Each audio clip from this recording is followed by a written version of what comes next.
அஸ்ஸலாமு அலைக்கும். ரமலான் சீரியலில் இன்றைக்கி ஒரு விலாக் தான் போட்டிருக்கேன். இஃப்தார் சஹருக்கு என்னோடய ரொட்டீன் எப்படி போச்சுங்கிறத தான் இன்றைக்கி ஒரு விலாகாக எடுத்திருக்கேன். சஹர்லேயே கிச்சன்லாம் க்ளீன் பண்ணி போட்டுட்டு போனதுனால நீட்டாகவே இருந்துச்சு. அப்புறமா டிஷ்வாஷில் கொஞ்சம் பாத்திரம் போட்டிருந்தேன். அப்புறமா டிஷ்வாஷை ஆன் பண்ணி விட்டுடலான்ட்டு டிஷ்வாஷை ஆன் பண்ணிகிட்ருக்கேன். சஹருக்கு பருப்பு தான் பண்ண போகிறேன். எனக்கு சின்ன வெங்காயம் போடுறது தான் பிடிக்கும் பருப்புக்கு, மாசிக்கு, இதுக்கெலாம். அதனால் இன்றைக்கி உட்காந்துருந்து அவ்வளோ சின்ன வெங்காயத்தையும் உரித்து எடுத்துட்டேன். டொமேட்டோ, சீரகம், மிளகா, சின்ன வெங்காயம், சீரகம், மஞ்சள் பொடி, அப்புறமா நான் பருப்பு பொடி ஒன்று திரித்து வச்சுருப்பேன். அந்த பருப்பு பொடி இதெல்லாம் சேர்த்து அப்படியே போட்டுற வேண்டியதான்.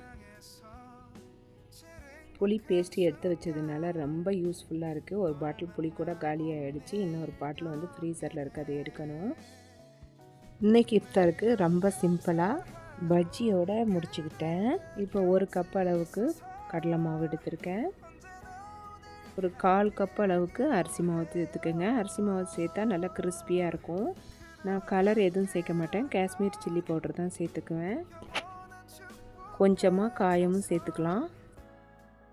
தேவைக்கேற்ப உப்பு, தண்ணி ஊற்றி நல்லா கட்டி இல்லாமல் மிக்ஸ் பண்ணி எடுத்துக்கோங்க. இப்போ பாருங்கள், இப்போ ஓரளவுக்கு கெட்டியாக இருக்குது. இன்னும் கொஞ்சம் தண்ணி ஊற்றி மிக்ஸ் பண்ணிக்கணும். இன்றைக்கி வாழைக்காய் பஜ்ஜியும் வெங்காய பஜ்ஜியும் தான் போட போகிறேன். வாழைக்காயை தின்னாக கட் பண்ணி எடுத்துக்கோங்க. இப்போ வாழைக்காயை எடுத்து நம்ம அந்த மாவில் நல்லா டிப் பண்ணிவிட்டு ஆயிலில் போட்டு எடுக்கலாம். பஜ்ஜி நல்லா பொங்கி வந்திருக்கு பாருங்கள். இப்போ வெங்காய பஜ்ஜியும் போட்டு எடுத்துட்டேன். இஃப்தாருக்கு முன்னாடியே எல்லா வேலையும் முடிச்சிடுவேன். டீ போட்டுடலான்ட்டு டீ போடுறதுக்கு பால் எடுத்தேன். செமையாக ஆடை வந்துருந்துச்சு, அதனால ஆடை எடுத்தாச்சு. டீ போடலான்ட்டு பார்த்துட்டு இருக்கும்போது டைம் ஆகிடுச்சு. சரி, நான் நோம்பு திறந்துடலான்னு சொல்லிவிட்டு நோம்பு திறக்க போயிட்டோம். இன்றைக்கி நோம்பு திறக்கிறது ரொம்ப சிம்பிளாக தான் இருந்துச்சு. மஹரிப் தொழுதுட்டு குரான் ஓதிட்டு பார்த்தா பால் எல்லாம் பொங்கி எனக்கு டபுள் வேலை வச்சாச்சு. இப்போ நான் அவ்வளோத்தையும் தொடச்சி எடுக்கணும். அப்புறமா இதை க்ளீன் பண்ணி எடுக்கணுன்ட்டு ஃபஸ்ட்டு க்ளீன் பண்ணிடலான்னு க்ளீன் பண்ணிகிட்ருக்கேன். நோம்பு திறந்துட்டா இனி பாத்திரம் சேருவோம். சரி, போட்ட பாத்திரத்தை ஃபஸ்ட்டு எடுத்துடலான்ட்டு எடுத்துட்டேன். பாருங்கள் எவ்வளோ க்ளீனாக சூப்பராக இருக்குது. திரும்ப பால் அடுப்பில் வச்சு டீ போட்டுட்டேன். ஒரு சைடில் அரிசியும் ஒரு சஹருக்கு வேக வச்சாச்சு. இப்போ இஞ்சி போட்டு டீயை போட்டுற வேண்டியது தான். டீயையும் போட்டு ஒரு சைடில் எடுத்து வச்சுட்டேன். ஒரு கடாயில் எண்ணெய் ஊற்றிருக்கேன். அதுக்கு சின்ன வெங்காயம் போட்டுக்கலாம். மாசிக்கு சின்ன வெங்காயம் போட்டால் நல்லா டேஸ்ட்டாக இருக்கும்.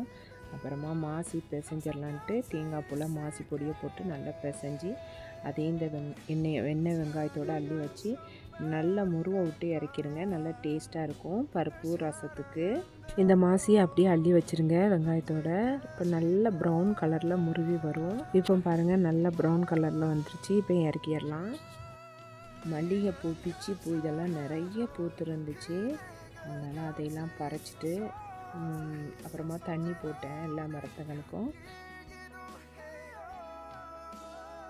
இருட்டாக இருக்கிறதுனால இன்னும் பூ இருக்குது, ஆனால் தெரிய மாட்டிருக்கு. கொஞ்சம் தான் நான் பறித்தேன். முருங்கையும் நிறைய பிஞ்சு பிடிச்சிருக்கு, இலையே இல்லை. இப்போ மரங்களுக்கெல்லாம் தண்ணி ஊற்றிட்டு ஒரு டீயை குடிச்சிட்டு ஷா தொழுதுட்டு இன்ஷா அல்லாஹ் இனி படுத்து சஹருக்கு எந்திரிக்க வேண்டியது தான். இதோட இந்த விலாகை நான் முடிச்சுக்கிறேன். இன்னொரு நல்ல இன்ட்ரெஸ்டான இஃப்தார் ரெசிபியோடு நான் உங்களை சந்திக்கிறேன்.